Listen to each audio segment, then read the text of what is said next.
and welcome to the Ramon Foster Show, starring Ramon Foster, one of the 3 safeties the Steelers will be utilizing this Sunday against the Saints. Or did I get that wrong, Mon? No, you're right. You're right about this. Hey, Yeah, you're good. You're checked in. You got that safety vibe about you. Yeah. No, I won't be checking in on that one. Let me tell you this. The speed department wasn't my thing. Now, if I can hold them at the line of scrimmage. There you go. All things are equal at the line. At the line. 3 yards. Bring me your safety on the blitz, please. Please bring me. I got the safety, everybody. Right? I used to love seeing that, okay? Oh, they can't hide it, DK. Playing defense in this world is by far one of the most, I won't call it predictable, but whenever you start to get an eye for it, you know what I mean by that. Mm-hmm. I used to love when Ben used to give that hard count or that I do the fake tap type of thing. And the thing about defenses is whether you're disguising or whether you're going, whenever it looks like you're about to snap, you got to at least start getting to your position. So reading safeties, reading linebackers, looking at people's feet, like I guess they're cleats. I'm not looking at feet, Rex Ryan. What I'm saying is this. Wow. What I'm saying is this. There's the Rex Ryan bomb everyone was waiting I know. I think Rex is an okay guy. Hey, we're public individuals. All this stuff goes into play. Just put your foot down, Mon. And this is where I'm going to make my point and put my foot down. Don't be such a heel. Oh, this is what we're doing. Hey, don't step on my toes here, DK. Okay. But what I'm saying is eventually you have to get to your spots. And that's one thing I love about a quarterback that can address at defense and watching those type of guys, just the Peyton Mannings, the Bens, the Toms, trying to get guys off their cue. But I know the big topic today has been 3 safeties, which is unheard of almost. It's coming in. It's sneaking into the NFL. It's not one of those things that a lot of people talk about. Yeah. But, Mike Tomlin was saying today that, he thinks it's starting to come into vogue a little bit, especially when a team is facing an offense that's got multiple tight ends, one of which can get downfield, which sounds a lot like, dealing with Travis Kelce. Yeah, okay. Definitely. You know what I'm saying? Because the Chiefs are going to put 2 tight ends out there, and Kelce can just do freak things as a wide receiver. Is that where we're headed, Mon? I mean, football is constantly evolving and adjusting. It is, man. And one of the things that Coach Tomlin used to call it is what we call in Pittsburgh is big nickel. I've heard this so many times where, and this is where Allen comes into play. Marcus Allen, like that's a role that he will play, a safety big type of guy that can get into coverage. Or we've seen other dudes being put in that position, Casey being put in one of those positions to where, look, if you don't put them out on the field, meaning a guy that can really play DB, safety, cornerback, or some type of capacity of coverage, it's hard finding, I'm going to say the name, DK, because we have to, it's hard finding a Ron Shazier type where you can just play straight nickel. Why? Because Ryan, God, that guy could cover. Could cover the world, yeah. He could cover the world, and even if he was beat, he was long enough to get his hand in the path of either the receiver / tight end's face or knock the ball out of their hands. That's a dime a dozen. Like, seriously, it's hard to find that type of guy. So what do? You incorporate more of your secondary guys who are at least physical enough to either play the run, because that's a component of it too. You put more DBs out there, you find the offensive line and quarterback salivating. Why? It's a small box you're dealing with. We're going to run through that because there's no run support. So it has to be a guy that's physical enough, but also athletic enough to be able to defend a Kelce type, a Darren Waller type, a Kittle type. I mean, we can go on and on and on about these tight ends and how they are. Not just that, some of these wide receivers that are big, like a Chase Claypool, being able to be in the slot against them and cover him, because Chase is a guy that could block. I know he's the opposition now, but you start naming off these bigger wide receivers that have an affinity for blocking.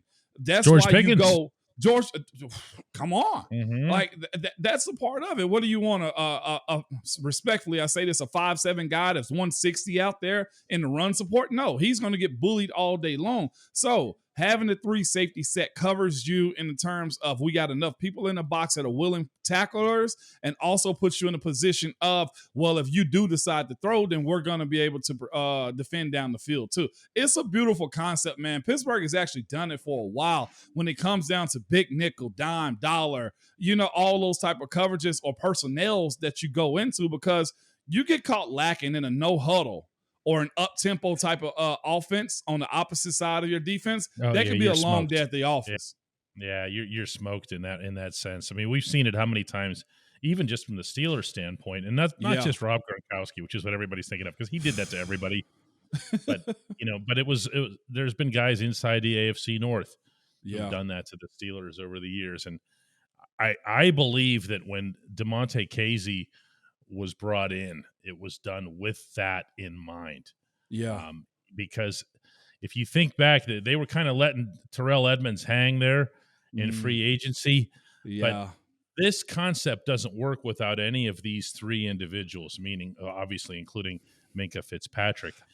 You want Minkah still to be the wild card. You want him to be the spare part that kind of comes in and swoops in and gets the pick 6 the way he did in Cincinnati. And see, that's the point in which I think there's a guy that's going to benefit high from this, and that's Terrell. Why? Like I know, Terrell's probably not the greatest coverage safety in the NFL, right? That's not his stronghold. He is a guy that needs to play closer to the line of scrimmage. Am I right? Mm-hmm. And with Casey being able to come back and be involved in at least the coverage aspect of this defense, you free up a guy as far as run support, maybe tight coverage around the line of scrimmage where, look, I got a zone, and in that zone, that's where I am a sure tackler. That's where I give Terrell a whole lot of credit. That's the role we saw him play a whole lot last year. Looking at, his tackle percentages and where he was getting after the quarterback and getting sacks and stuff like that. He's good around that 10 yards within the line of scrimmage of the offense. Back end of the defense, that's, even though he's made some plays as of late, that's not his stronghold though, DK. And then this week also coming up with the Saints. Let's be real. Legitimately, Taysom Hill can be a threat at the line of scrimmage, behind center, or even down the field some. So having a guy that you can at least say we have somebody for him if they decide to go on those sets. And we saw them get into some sets like that against Baltimore too. Yeah, I like the idea. Well, here's what I like, Moan, and we can get into this in the next segment. I like the idea of being able to discuss any single facet of this football team as if it's dynamic or dangerous. And I'm going to ask you, when we come back, how much of that first half against the Bengals in Cincinnati was real? Because we're about to see that same group take the field.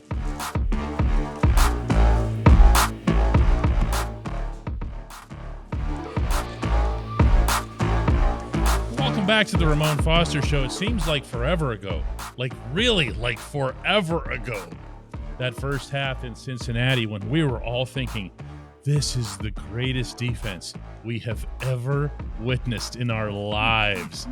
What was it that day? 5 picks, 7 sacks, something like that. It was just crazy what they did. And they did it to the team that the most recent game before that was the Super Bowl. Yeah.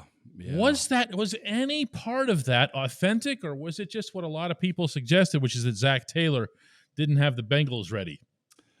DK, for a moment, man, I just like to just breathe and soak in that week 1 performance. Oh, my God.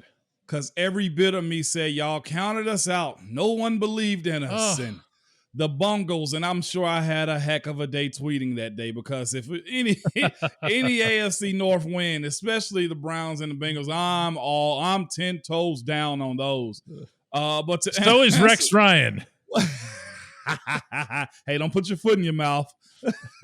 This show has got so much soul. It does. We go off the rails, and that's okay. But you asked the question, is there any... Wait, that was soul. Soul, S-O-L-E, soul. Oh. Come on, Well, let me go and put the shoe on the other foot here, okay, and be a pro here, okay. You're usually the pro here. Let me put I'm trying to be the adult. The shoe on the other foot. No, you're acting like me today. That's what you do. You're acting like me, DK, and that's a good thing because you're staying youthful, right? Yes, of course. Now, let's step up to this one. Foot, yeah, I know. We'll get better. With that being said, though, you asked the question: Is that this defense? Is that this team? Do they have the ability to get some of that again? I say they do. I just hope the wear and tear of losing that many games don't hamper down on them. Didn't beat them down enough. I do think there will be, if all things point in the right direction, TJ Watt coming back, there will be a jolt that's necessary, okay? There will be a sense of, look, guys, we were down and now we have an opportunity to right this ship. I know the conversation this week was possibly more than anything. We have an opportunity to write our own story. All the cliches that coaches will give you, but the reality of it is, it's there. I know a lot of people don't want to watch this be the case. I ain't going to say you want to watch this be the case. You almost just want to see it kind of crumble and wonder what's going to happen after this season. But that group, to me, should be resilient, okay? They should be fighters. I don't think there should be a conversation if this team just rolls over and take it. Is there an opportunity to get back to where they were? The Saints aren't that good. We can say that. If you're going to go have a great performance and really kickstart yourself this second half of the season, this is that team. Why not? You know what I'm saying? Like, they got a tight end as a quarterback for the most part. Andy friggin' Dalton was their starter, okay? You have that opportunity, whether this is going to be smoke and mirrors, DK, or whether this is the real thing moving forward. Me personally, I expect a week one performance. And I know I'm not putting my hand in the dirt right now, but what I'm saying is, if you're going to go do it and want their respect and say, yeah, Coach Tomlin said he liked the way his guys prep and his presser and everything else, guess what? It has to show now because you've had 2 weeks.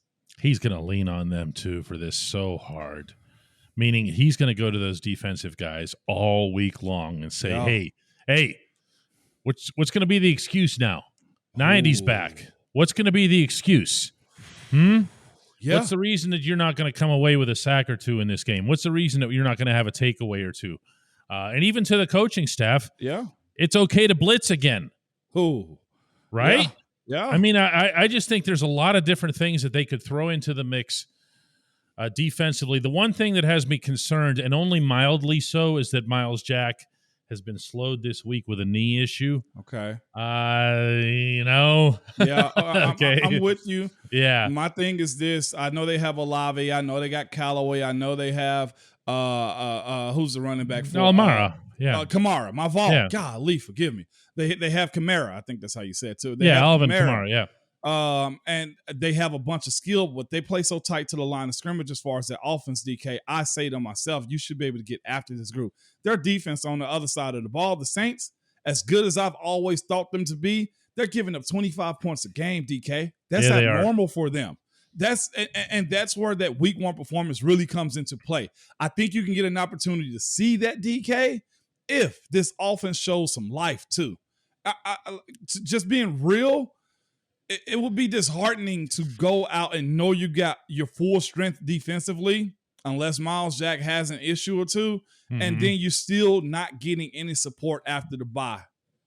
Nobody ever mentioned it. Nobody ever mentioned it, DK, but you know that's the case on one side of the ball or the other, depending on how one is performing. Yeah, you've got to – I mean, they need a complete performance Sunday. And I know that sounds like – the offense. Yeah. Okay. I know that's – I'm sure when you say it or when I say it, it sounds like whistling in the wind, but I know. It's just time, okay? There's a lot of different things that have happened since that first week in Cincinnati to the defense, to the offense. Obviously, there's a different quarterback. Chase Claypool's not around anymore. The offensive line has grown up to a degree. They still make their share of mistakes, especially with penalties. But, man, you got to put it together just once. The worst teams in sports put together one really good game. This is true. That's the one. I keep thinking well, maybe this will be the week that they're just by accident, they'll just put up 3 or 4 touchdowns, and you'll go, well, that was cool. But it hasn't happened yet. You know what? I ain't even gonna say I'm hopeful. I'm expecting it to be the case, man. And of course, I'll just start off. I'll end it, I guess, with saying this too, DK. The subtraction of Chase to me, who didn't have a great showing in Chicago this past weekend either, is probably a higher elevation of a guy by the name of George Pickens. I get an alert to my phone that says this: it's now the George Pickens show. Yeah. And I was like, oh, we're there now, huh? We are there. I'm going to throw into parentheses a significant honorable mention in that regard, and it's Pat Freiermuth, because Freiermuth has never been targeted more than he has the last couple of weeks. Kenny sees something that he likes. There's a part of the field that Kenny's comfortable eyeing. We'll see how it goes. They need a good showing here. When we come back, the only segment that matters. Hey, Mo.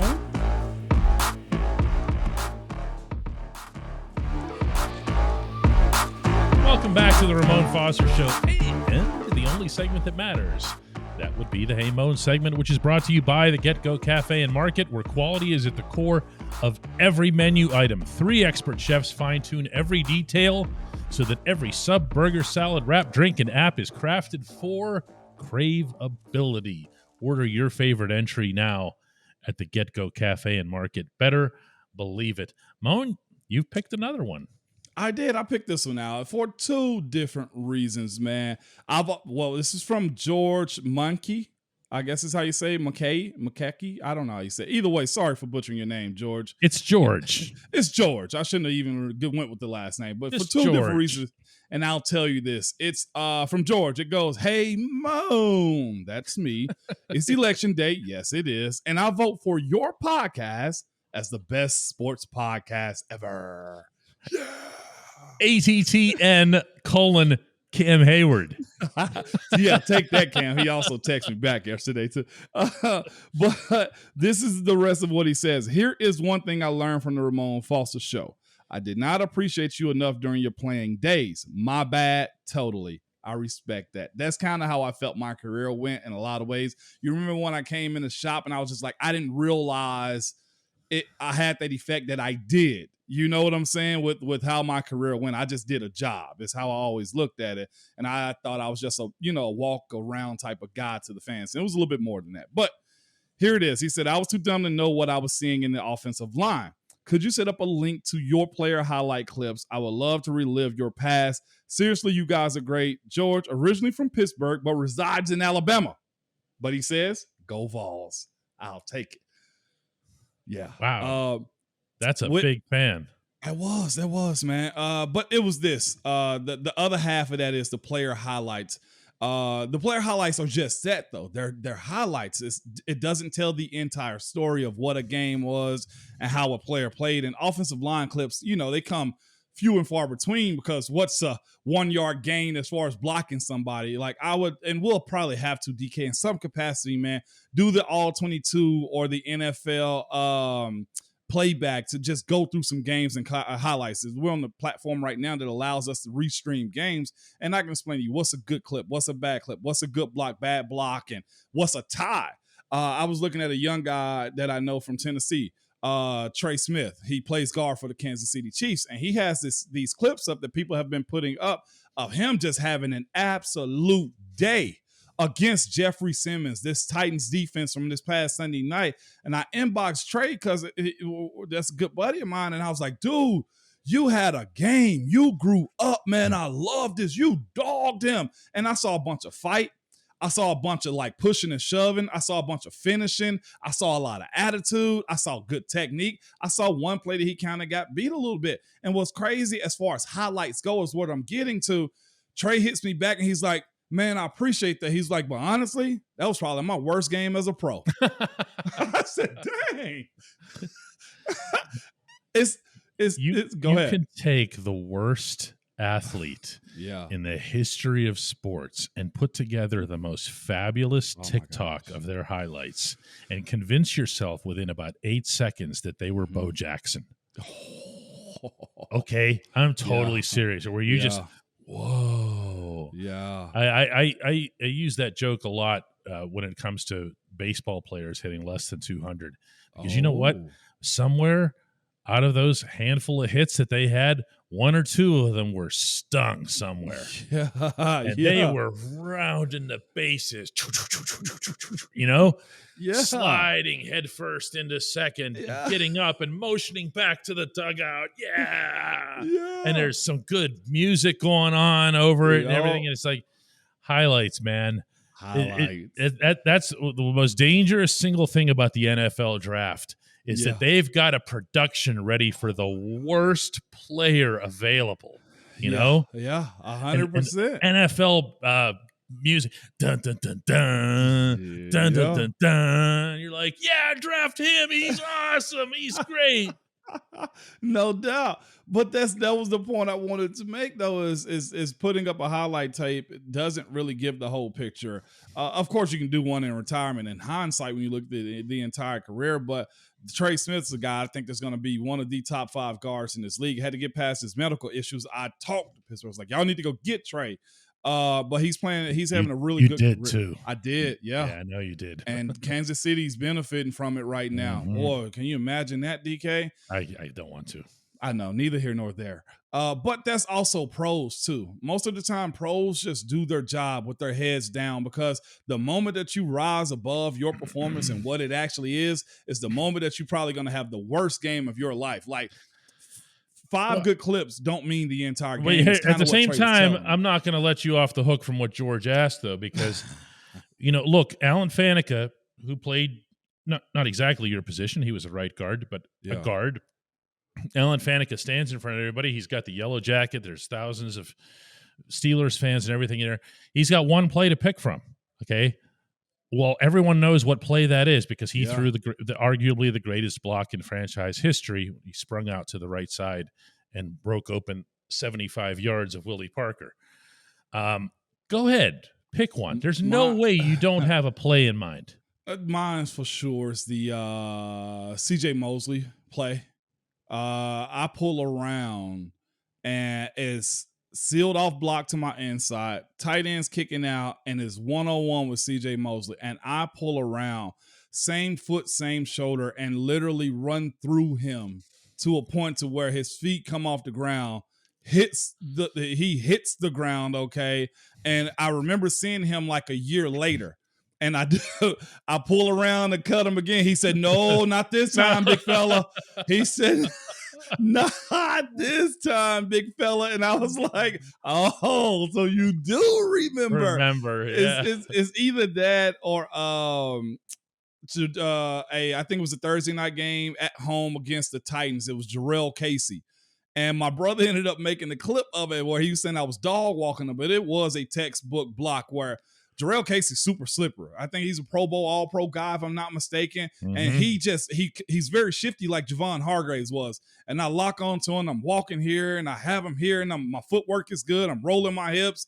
And then I end up pancaking him into the end zone and then we end up getting a touchdown. That was a really good one, too. But, of course, on those plays, what did everybody see? Just a touchdown. You know what I'm saying? Oh, that's how it always goes.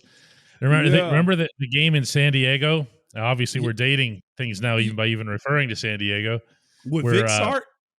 Now, this was Dave going around the left edge to seal the block for Le'Veon Bell. Yeah. And as great, Lev's run was just this much better than Dave's block. Yeah. But it's the only thing that got any attention. Oh. And Dave's block was so beautiful. Okay. Let's go a little bit further then. Cincinnati. Go ahead. Okay, You know where I'm going. Well, we ran the exact same play about 4 times in a row. Where? And this is the thing, too, about a good highlight, George, is Alejandro and myself had great blocks on the front side. Okay? Was you guys. Did you laugh during that? Oh, my gosh, because we were telling them to play. We're running the same play. We're running the same play, and Dave was a little ticked off, if I can be real forcing. Because it was all to the left. Yeah, it's like, why the hell am I continually doing? Well, I was like, Dave, you shouldn't be a great athlete then, okay? But he was pulling and sealing out, and we did that play all the way down the field. All the way across. They made Dave pull on every play. But this is the thing though.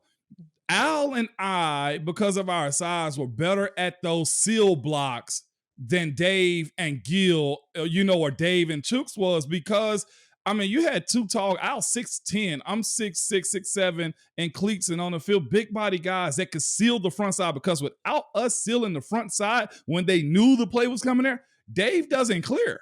If Dave doesn't clear, that's a TFL in the backfield. So everybody plays a part when it comes down to, highlight. To me, that was a highlight for Alejandro and myself, because I'm like, we secure the front, the first line guy, the D line, and then he gets up to the linebacker. Man, that's textbook beauty right there. People do not appreciate offensive linemen until they are replaced by people who are not performing as well. That is just the nature of the game. It really is. Moan, let's do this again tomorrow. I'm sorry. Go ahead. I hate our fan base had to, find that out, because we've always been known for that defense, great running game and everything else. I hate they had to find out, but I'll say this on the end of guys who've retired, and we talk a little bit about that type of stuff. It's kind of cool to see that appreciation at a position that's always kind of looked over. Yeah, there's two edges to that one. Let's do this again tomorrow, Mo. Absolutely.